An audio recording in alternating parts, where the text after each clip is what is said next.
And one. All right. I'm excited for this episode on this week's bullpen sessions. Anytime I can get an athlete from a sport that, I played as a kid, but I did not excel at once I got into my teenage and high school years. So Brian Covey, I am excited to have you on the bullpen sessions. Welcome aboard, man. Andy, thanks for having me. I know we got a lot of mutual friends and fellow former pro athletes and that mindset. We typically get along really well. And I had some friends that were baseball players through college. So, hey, you got to respect the sports and the athlete mindset that got you where it took you as well. Yeah, and I could already tell, Brian, you and I just met offline. If you're listening in and you're in need of some energy today, this is going to be the episode you want to listen to. So, Brian, let's just level set. Somebody tuning in right now saying, okay, who in the world is Brian Covey? Why don't you just start a little bit about where are you from and maybe where do you live today? Yeah, so background, I grew up in Memphis, Tennessee. And my parents both still live there. My brother lives there and all that. And that was a great community for me to grow up with soccer. And I started from a young age. Literally, my brother's 5 years older than me. So I started like that younger brother. I was on the soccer fields at probably 2-3 years old, chasing him and his friends around, and went to high school there. Our high school team was most well known for, we won 3 state championships. We had pretty unheard of. There were 4 of us that went on to play professionally, not just college, but on. So we had a pretty unique high school team that was ranked top in the country. Went on to play collegiate at University of Memphis. Ironically enough, there's a backstory to it. I thought I was going to another college. The coach retired, ended up getting picked up by University of Memphis by a phenomenal coach and ended up being one of the best choices I could make. Then moved on through the pro ranks a little bit there as a goalkeeper, which those of you that don't know, I am not 6 feet tall. I am not your prototypical goalkeeper. So I had to fight the odds from an early age. I realized that it was more about physical and that kind of attribute you're given. You had to work hard, you had to be intelligent, and a lot of things that have carried over today. But fast forward to now, got 3 beautiful kids. My wife and I have been married almost 19 years this August, and we live just south of Nashville in Franklin, Tennessee. That's awesome. Great introduction. So much to unpack because so much of it resonated with me. Number one, I played soccer as a kid. I was pretty good at it. I think when I went out, first league was U8, right? Yeah. Balls were a lot smaller. And as you remember, had some early success in soccer, but I ended up gaining a lot of weight when I was about 9 or 10 years old. So guess where they put me? They put me in the goal. Yeah. Yeah.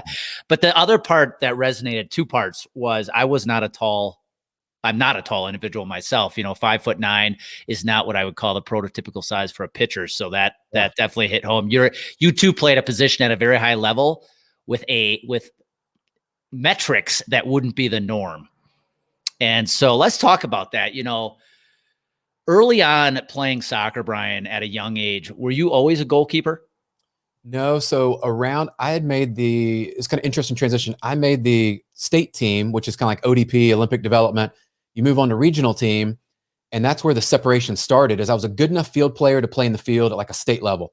When you move up to goalkeeper, at that next level is where I got selected, and they said, hey, you're good. I'd played basketball. And at that time, what was weird is I grew, and I can relate to what you're sharing.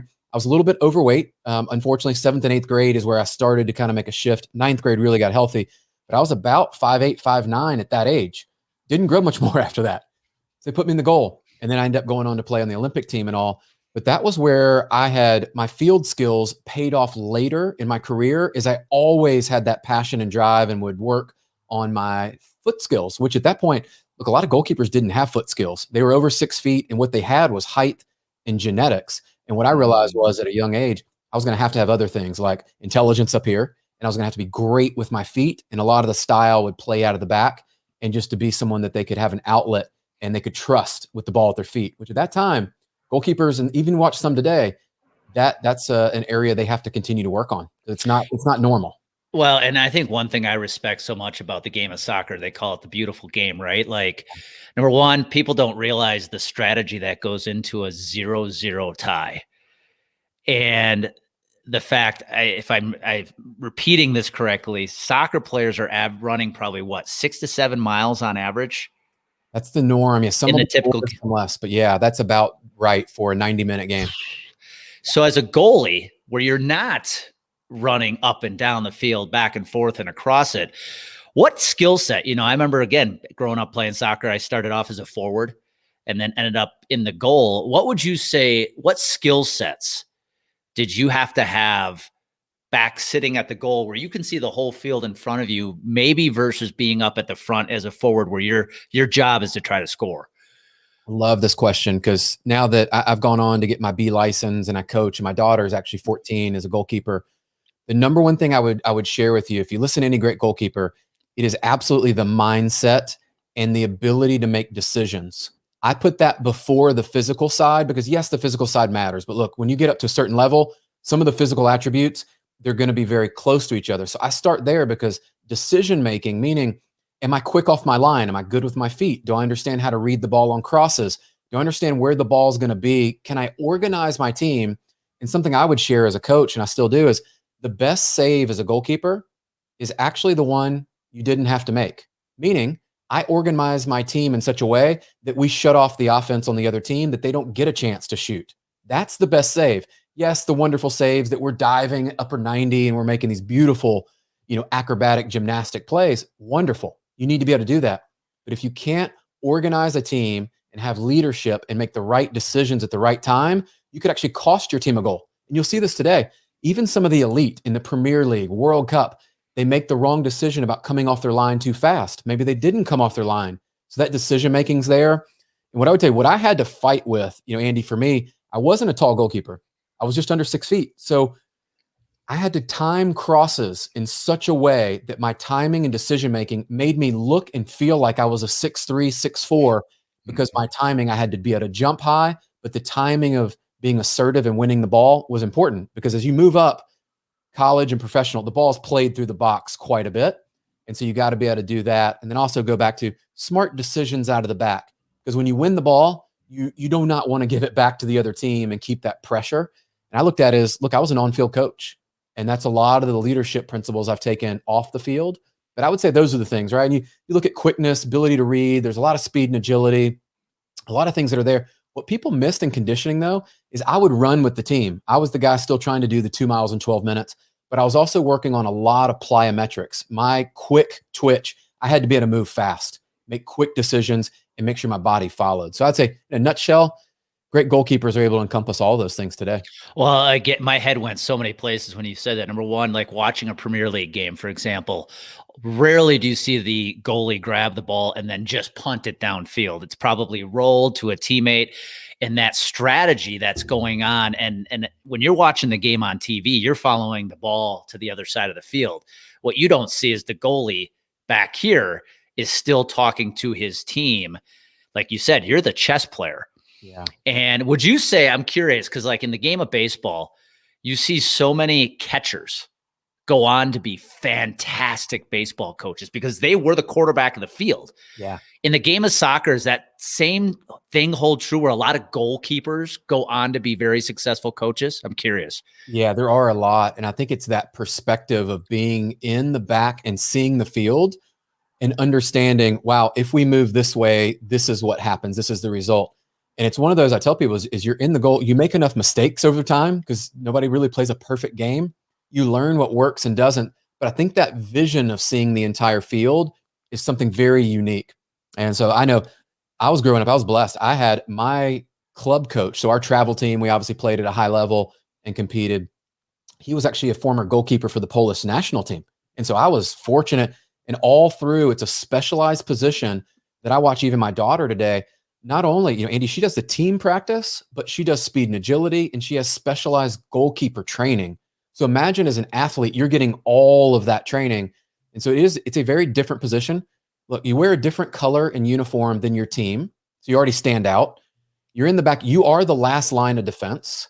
If things go wrong, no one's really looking at, hey, who did they beat to get to you? It is at that level, you're a great goalkeeper. You're expected to make a lot of those saves. And so there's a lot of pressure that comes on, but I would say, yeah, that transcends today into leadership, coaching, and a lot of areas that I think if you can rebound from that, your confidence and how your mental toughness is built, there's a lot of things you can take from that and go do successfully outside of the pitch.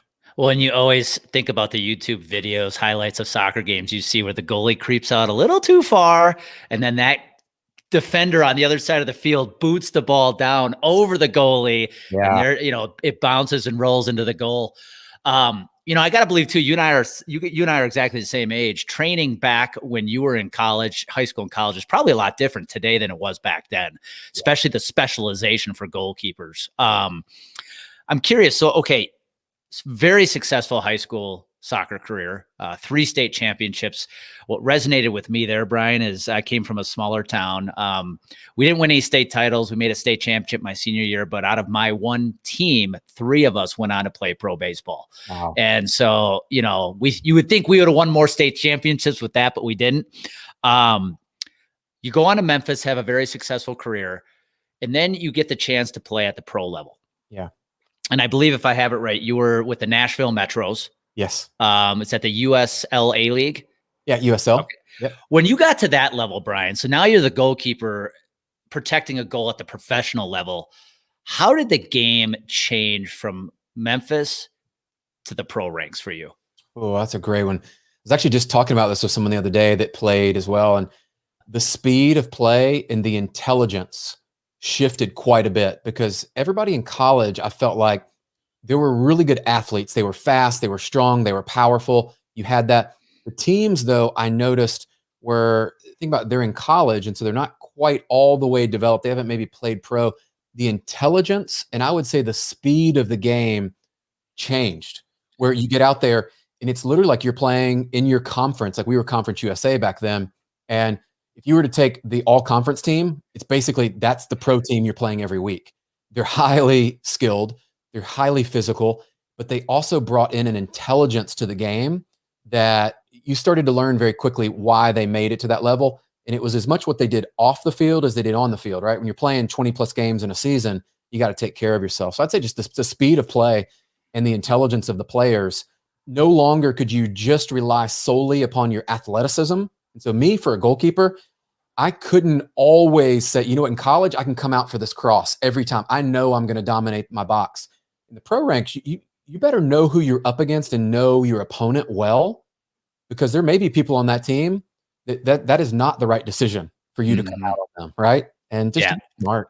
That's such a great progression too. I think in high school, one player can dominate a game, right? Yeah. And then you get to college, where guess what? We were all hometown heroes. Everybody on that roster was all conference, if not all state. Then you get to the pro level, and now you're not dealing with just some of the better players in the area or even the country. In some cases, you're dealing with some of the better players in the world. Yeah.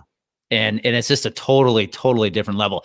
I'm going to ask one very goalkeeper specific question, and then I want to move on to chapter 2 of your life, which has been equally successful. You're sitting in the goal. It's a penalty kick. Oh, yeah. And that guy is staring down at you. As a goalkeeper, what's the decision you have to make in that moment? I'm curious. So what I watch, and this goes back to the mental strategy. If it's not too early in the game, I've probably scouted the team, or I've seen them play for, let's say, 90 minutes. Maybe I've seen them play for 30 minutes. I know if they're right-footed or left-footed. I know their tendency to shoot to this side versus that side. I, as a goalkeeper, I had to use my intelligence to overcome, obviously some of the not being over 6 feet and some of those things. I would know on a regular basis, which side did you prefer to shoot to? Look, you might have already shot on me. If you're a forward, which typically midfielders or forwards usually take the penalty kicks, they've probably already had a shot on me, or I've seen them warm up. I've seen them play another game. I will know your tendencies, and I will watch your body language as you're approaching the ball. Prior to you shooting, though, there is eye contact. And I tell everybody, it matters. Your confidence in the moment. I'm jumping up and down. I'm kind of moving to the side, but in a very calm way. I'm not going crazy, and I'm showing them I'm confident. This is my goal. This is my box. And at a point before they shoot, you need to have, at least my strategy was, have a side that you think predetermined they're going to shoot to. Because if someone puts it far in the corner, look, you can dive all you want. SPKs, you are not getting to. Like, you see it today.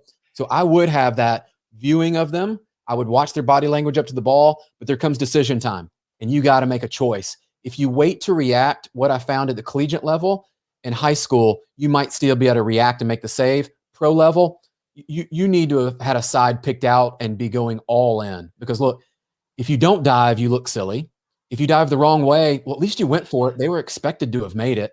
And so I thought, well, why not just go all out and hope that you make your body as big as possible and you'll save some. And I loved penalty kicks because it was as much mental as it was skill, I felt like. Well, and I love what you said, because as a pitcher, you have a scouting report of all the batters, right? You want to know their tendencies. And once in a while, you may know the tendencies. You may make the right pitch. If he puts it in the gap or over the fence, you got to tip your cap. Like you said, he puts that right in the upper right corner where you literally cannot extend your body far enough to hit. Sometimes you have to go, well played. That's it is the highlights. The highlights to me that blow me away, and it's usually guys like Cristiano Ronaldo and stuff like that can take a free kick from 30, 40 feet out, 50 feet out, and wrap it into the corner where it's almost impossible for that goalkeeper to get it. It just still blows me away. Yeah. They could tell you where they were going, and even some of those shots you're still not saving. But it's just like a messy highlight reel. It's like, what? That's not even fair. All right, let's talk about chapter 2 of your life, because it's been equally successful. You're the VP, one of the VPs at loanDepot. You've had a successful real estate career. You're a member of the Forbes Real Estate Council. Let's just start here. With a successful business career, what have you applied from soccer that you use in your business world? Yeah, the number one thing I would say, and you probably have the same thing, Andy, is like that competitive drive for me is, a lot of people set goals, and that's good to have goals, right? Because you have those, and those will kind of bring you forward. But that competitive drive and that competitive spirit that we have ingrained in us is the game's never over. The season's never over. There's always a next season. I'm always looking at how we can continually improve and get better. And that takes me back to just fundamentals as a soccer player, from a young kid all the way through playing pro, and even now as a coach. You can always improve your fundamentals. Having great mentors, coaches around me has been a huge kind of fuel, I believe, for my success, because I'm not going to settle at this level. The next level is always awaiting us. And so I'd say that competitive drive and always believing and aspiring that I can continue to get better at fundamentals, which will make me better all around. I'd say that's the number one thing that separates me from other people that I notice, that I go, I'm not willing to give up. I'm not willing to quit. And I recognize I don't have it all figured out. Well, and I think what's so important there, and for the listeners that are tuning in, take note of this. Even having been in business now for 15 plus years, you still understand that it's what you do off the field that makes you great on the field. And I think so many lose that. I know I lost that actually early in my business career, and that's why I failed early on, is like, wait a second, it's the same lessons you're applying to sports. It's the goalkeeper specialization work you put in off the field that made you so good on the field. By out of curiosity, I have to guess you're probably pretty good at strategy too, wherever you've been, just because, again, having been a goalkeeper, seeing the whole field and understanding what each player's role is within has to make you such a good strategist. So I should tell you a story. I was going for a promotion opportunity to move up in one of the organizations I was part of. I didn't get selected for the role, which happens, right? And that happened in sports. So I knew kind of how to respond to it.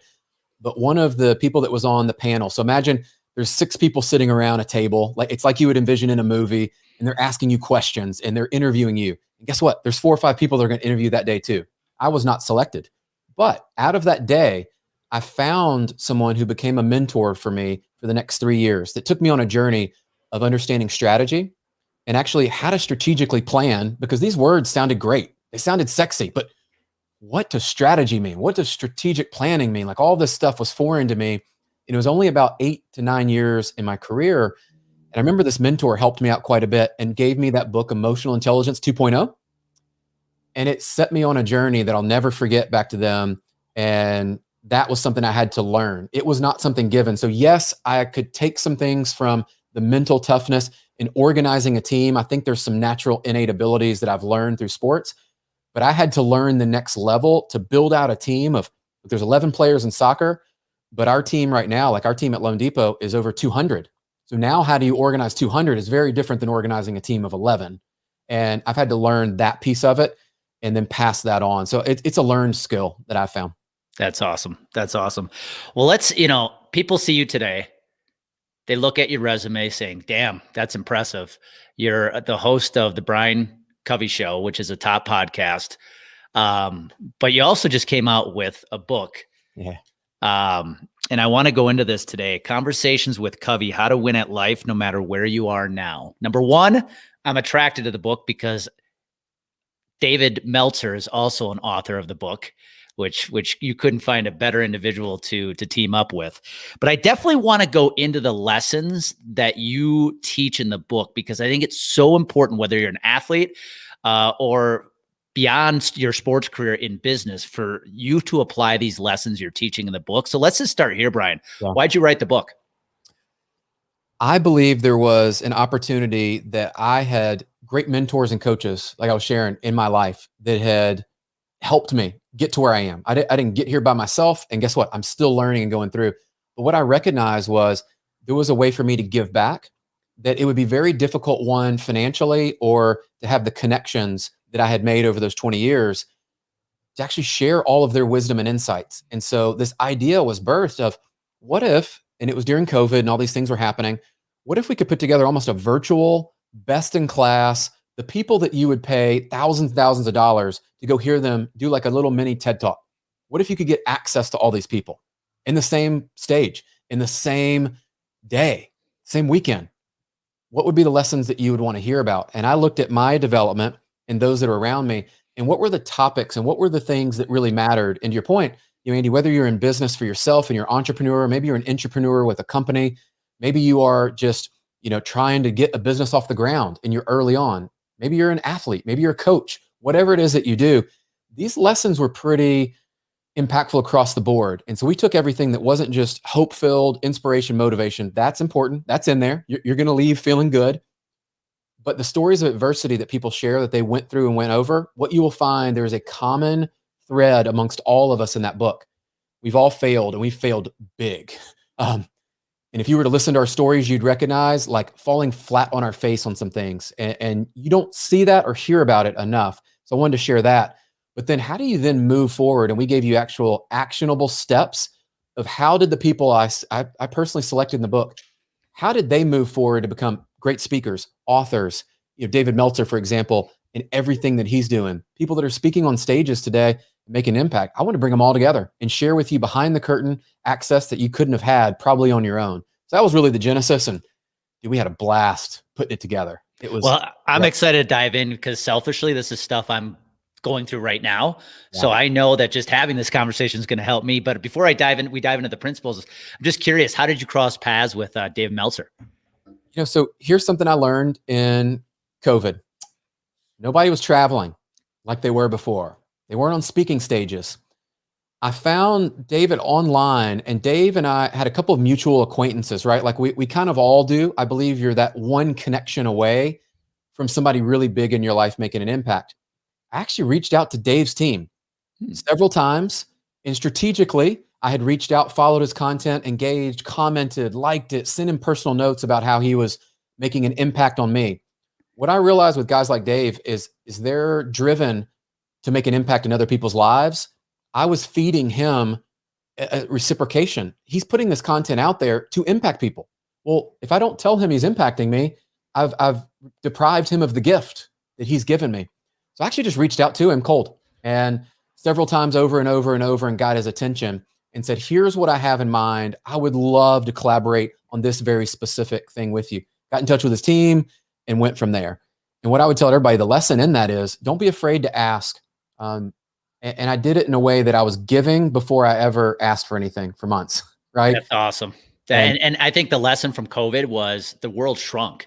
Yeah. You are now closer to those influencers that you thought were untouchable a few years ago, now more than ever. And it's just having the guts to reach out and ask. And do it in a way, I would add this, as those of you who listen to this and like, I'm just going to reach out to all these people. Don't miss the steps. I went in and over several months engaged in what they're doing and gave them feedback and basically affirmed what they're doing without asking for a single thing.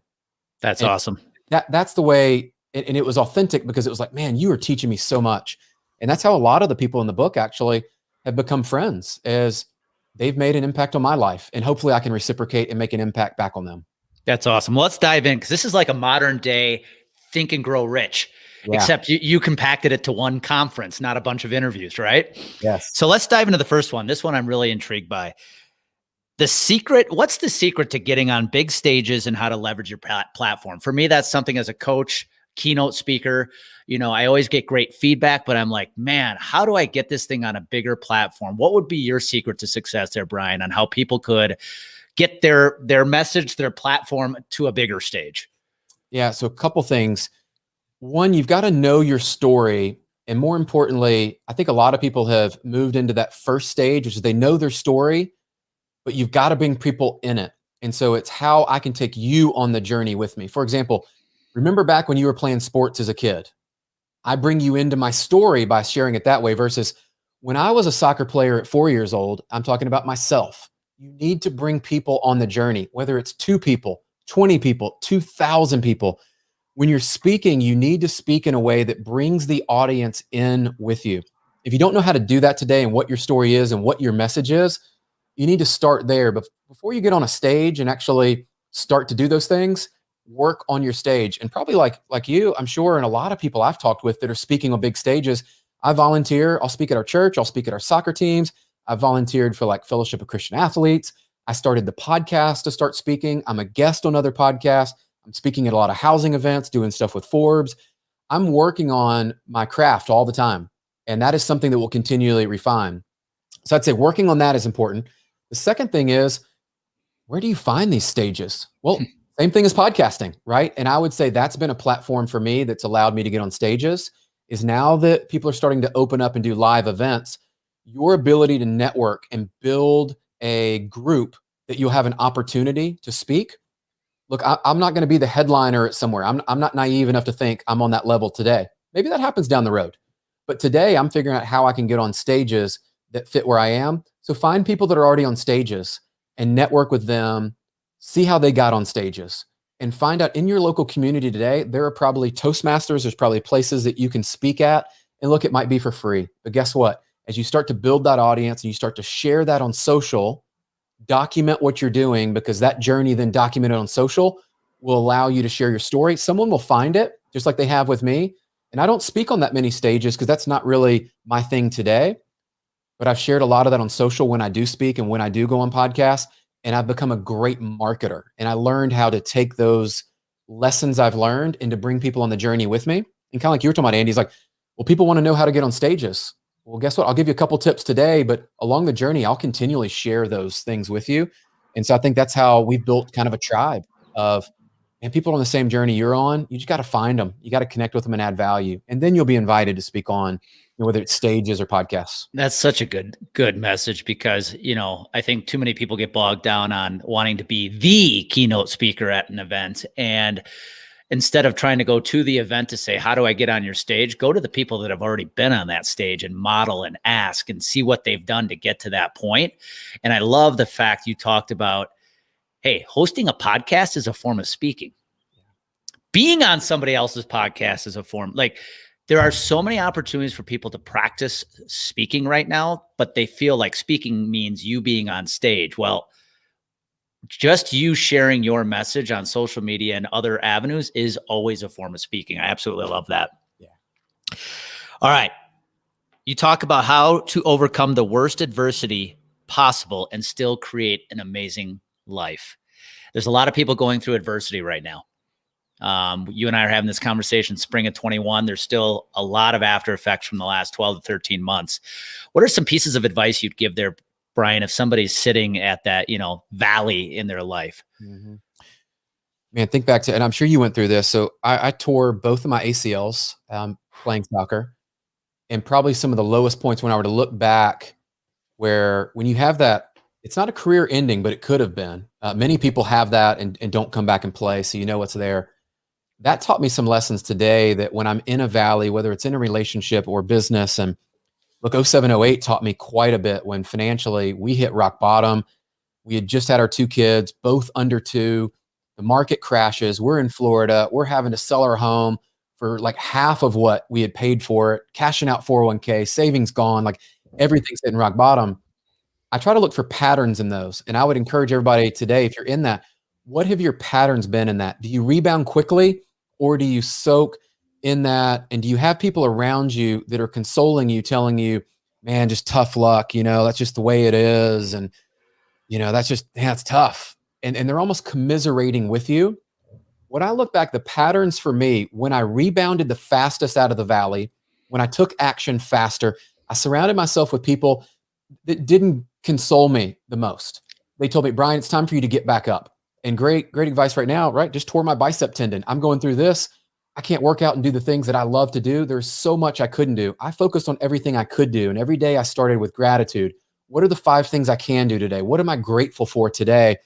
And I had people specifically in my corner pushing me, saying, Brian, you're going to be back stronger than you were, but you got to do the work today. You can't sit on the sideline forever, right? I gave myself a week to kind of let things heal, follow the doctor's orders.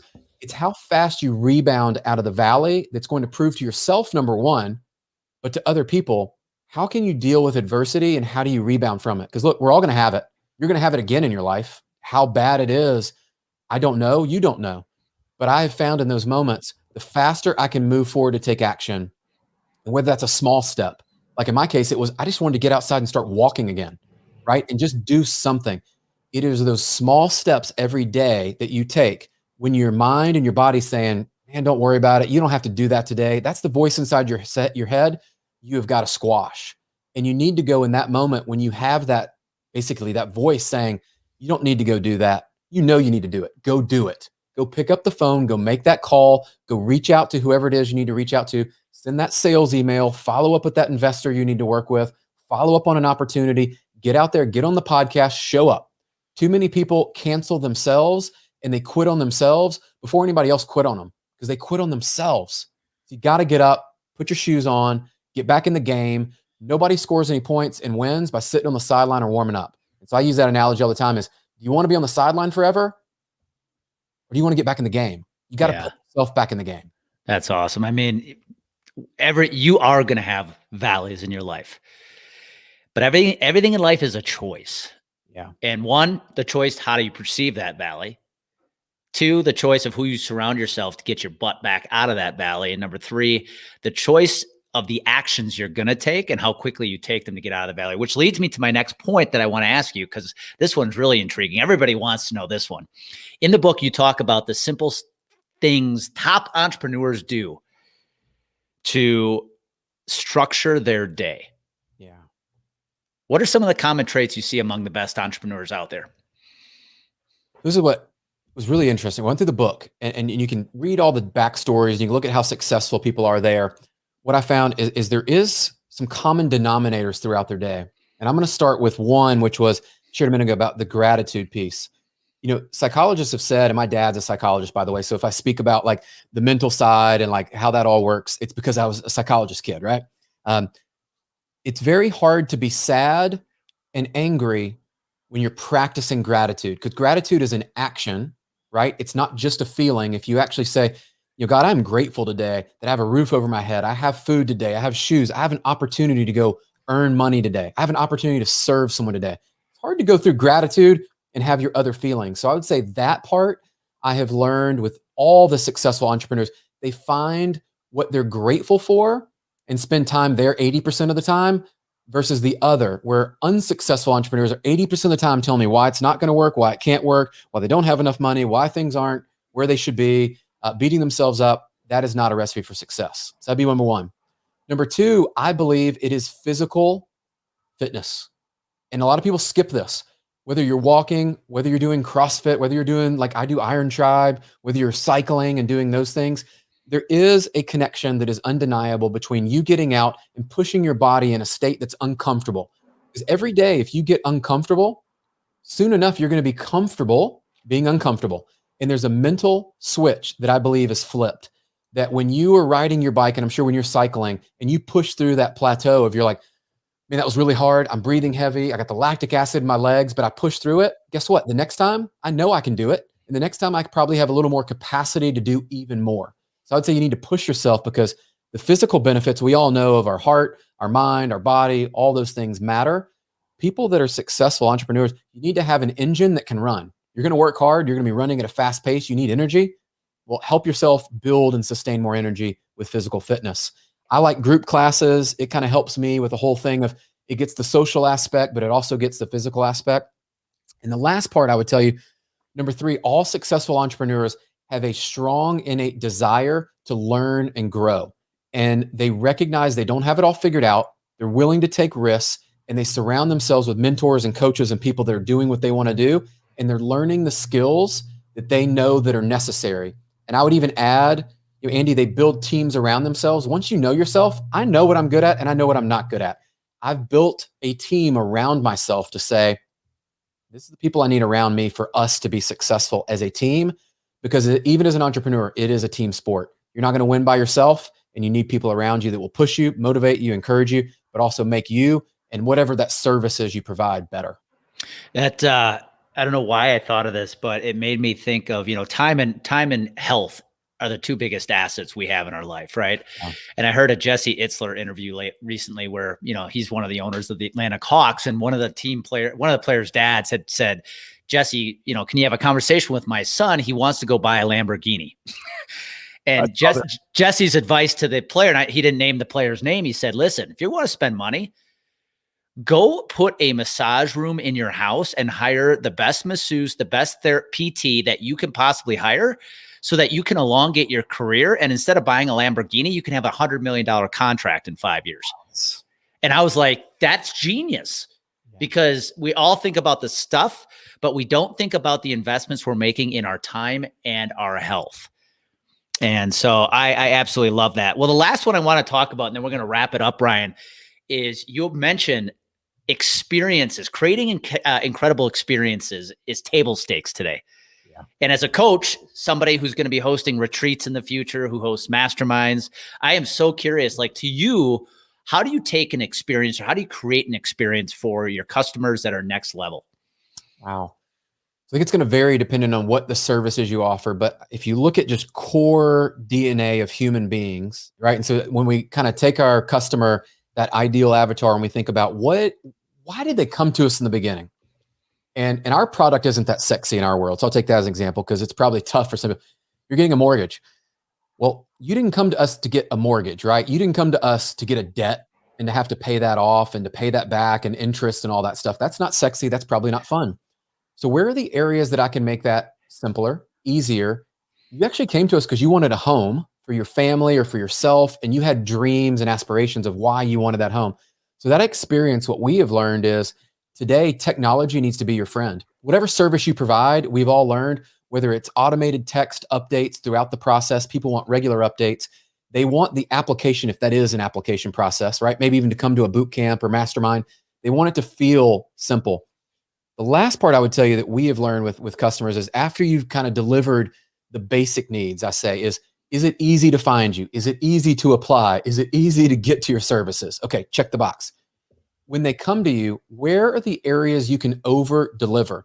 And in our world, can I save them time? Because look, nobody wants to give me hundreds of pages of documents to get a mortgage. Nobody wants to come to a retreat and have to figure out all the details of what hotel do I need to be at? How do I get there? Where's this?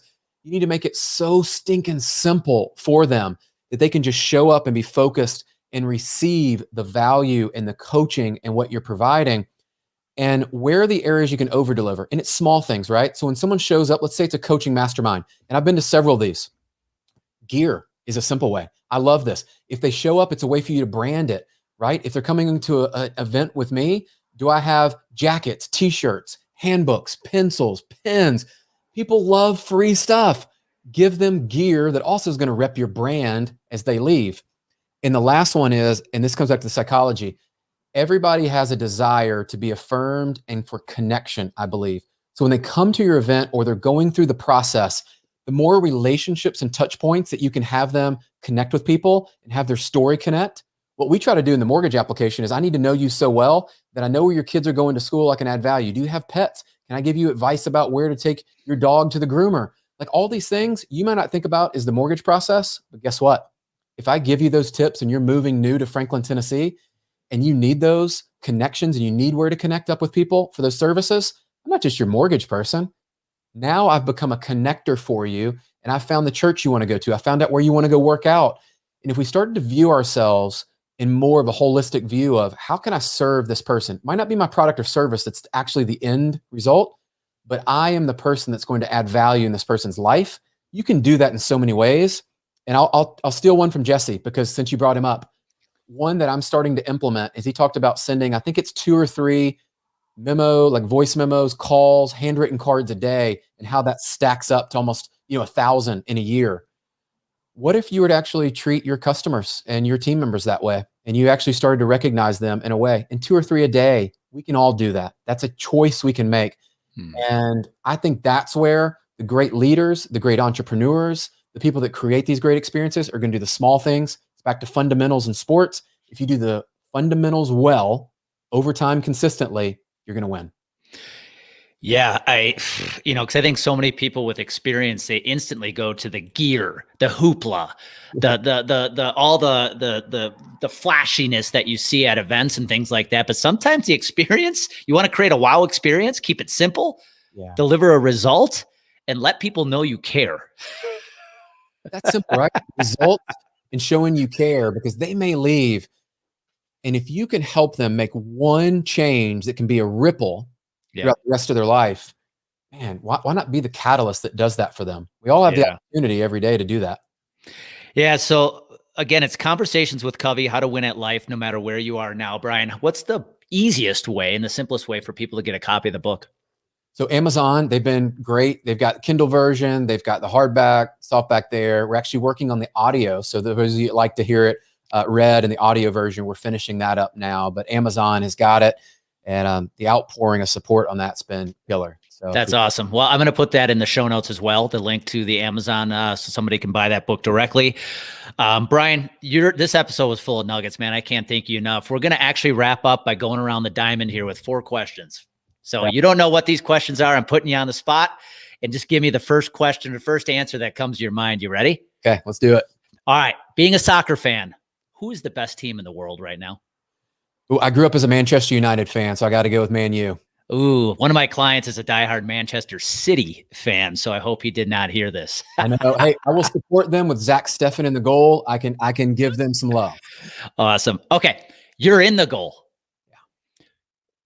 Who is the one player that you've watched growing up or today that you would love to see standing on the other side of that ball?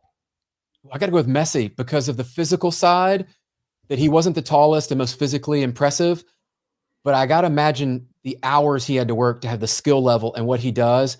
And I'd actually like for him to have scored on me and for me to make a save, of course, as well. But that'd be an encounter. I'd love that.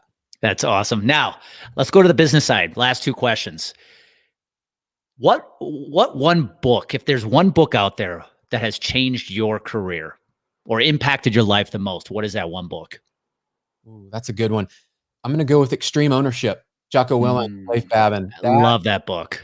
That came at a time in a season that I needed it, but I have referred back to it so often. And then the dichotomy of leadership, and there's guys I've followed since then. I would go with that. Extreme Ownership changed my thinking. And the stories they share in there, just talk about sucking somebody in with your story. Holy cow. Yeah. Last one we talked about events and energy and influencers and excitement.